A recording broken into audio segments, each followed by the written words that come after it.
આમોદના સરબાણ CLF દ્વારા મહિલાઓ માટે સાબુ બનાવવાની વિશેષ તાલીમ વર્કશોપનું આયોજન. મહિલાઓમાં આત્મનિર્ભરતા અને આર્થિક સશક્તિકરણને વેગ આપવાના ઉદ્દેશ્ય સાથે સરબાણ ક્લસ્ટર લેવલ ફેડરેશન દ્વારા તેની ઓફિસ ખાતે સાબુ બનાવવાની વિશેષ તાલીમ વર્કશોપનું સફળતાપૂર્વક આયોજન કરવામાં આવ્યું હતું.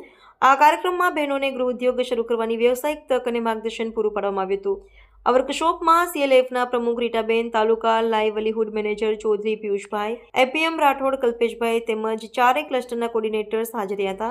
બહેનોને સાબુ બનાવવાની સંપૂર્ણ પ્રક્રિયાનું માર્ગદર્શન આપવા માટે સુરતથી વિશેષ રૂપે ડોક્ટર હરેશ કાછડિયા સાહેબ પધાર્યા હતા. ડોક્ટર કાછડિયા સાહેબે બહેનોને નીચેના વિષયો પર વિસ્તૃત માહિતી આપી હતી. દિવસભર ચાલેલા કાર્યક્રમ દ્વારા ગ્રામ્ય સ્તરની બહેનોમાં સ્વરોજગાર અને આત્મનિર્ભરતા તરફ નવી ચેતના અને ઉત્સાહનો સંચાર થયો. આ તાલીમથી બહેનોને પોતાના હાથનો વ્યવસાય ઊભો કરીને આર્થિક સશક્તિકરણ તરફ કેવી રીતે આગળ વધી શકાય તેનું પ્રેરણાદાયી માર્ગદર્શન મળ્યું હતું. સરબાણ CLF દ્વારા આયોજિત આવા લોકહિતના કાર્યક્રમો ગ્રામીણ સ્તરે મહિલા સશક્તિકરણને નવો વેગ આપે છે અને સમાજને આત્મનિર્ભર બનાવવાની દિશામાં મહત્વપૂર્ણ ભૂમિકા ભજવે છે. આજરોજ ભરૂચ જિલ્લાના આમોદ તાલુકામાં સખી મંડળ આયોજિત નીતાબેન પટેલ દ્વારા જે મને ઇન્વાઇટ કર્યો છે, તો મારું નામ હરેશ કાછડિયા, સુરતથી આવું છું. એઝ એ નેત્રોપેથી ડૉક્ટર છું. અમારું એક મિશન છે કે ઘર ઘર સુધી આયુર્વેદ લઈ જવું. આજે ભયંકર કેમિકલની આડઅસરો આપણે જોઈએ છીએ.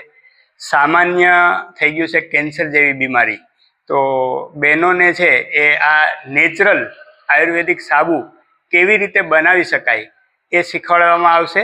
અને સાથે સાથે છે એ આર્થિક ઉત્થાન એટલે કે એને રોજગાર મળે, એ બંને મિશન સાથે છે આજે અમે અહીંયા સખી મંડળના માધ્યમથી છે એ બહેનોને આયુર્વેદિક લીમડાનો સાબુ છે, કેસુડાનો સાબુ છે, એ કેવી રીતે બનાવી શકાય એની પ્રેક્ટિકલ ટ્રેનિંગ આપશું અને એના મનમાં જે કંઈ પ્રશ્નો ઉદ્ભવે છે એનું સોલ્યુશન કરશું.